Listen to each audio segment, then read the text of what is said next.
Xitoy doiralari 2 yildan buyon kengaytib qurayotgan atalmış tarbiyalash markazlari nomidagi yig'ib olish lagerlarida musulmon turklarni qo'lga olganligi haqidagi ayblashlarni rad qilib kelgan bo'lsa-mu, haqiqat bir-birlab o'tirg'a chiqmoqda. Yaqinda Sharq Turkistonni ziyorat qilgan Vice xabar agentligi muxbirlari garchi Xitoy soqchilari izg'i tushib olgan bo'lsa-mu, rayonda maxfiy holda shohid bo'lgan ishlarini bir-birlab ekranlardan namoyon qildi.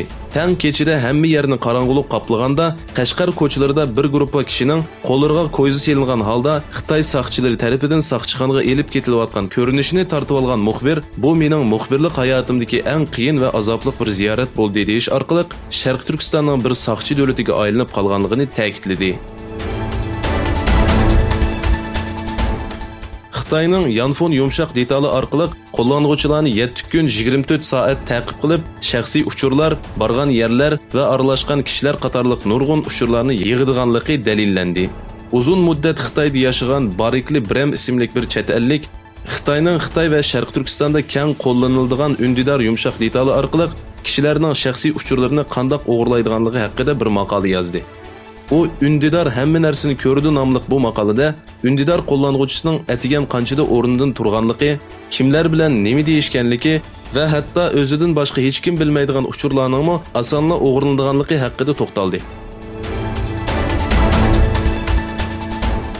Xitoyning Hong Kong alohida ma'muriy rayonida Xitoyga qaytarib berishga yo'l ochadigan qonun loyihasiga qarshi namoyishchilar parlament binosiga besib kirdi. Hong Kongning Angliyadan Xitoyga o'tkazib berilganligining 22-yilligida o'ttirg'a chiqqan qaytarib berish qonuni va bosh ma'mur Carrie Lamga qarshi namoyish qilgan kishilar hukumat binosiga besib kirdi. Ko'pinchisi yoshlardan tarkib topgan namoyishchilar binoning aynak eshigini qo'l harvisi va metal parchalari bilan chaqdi.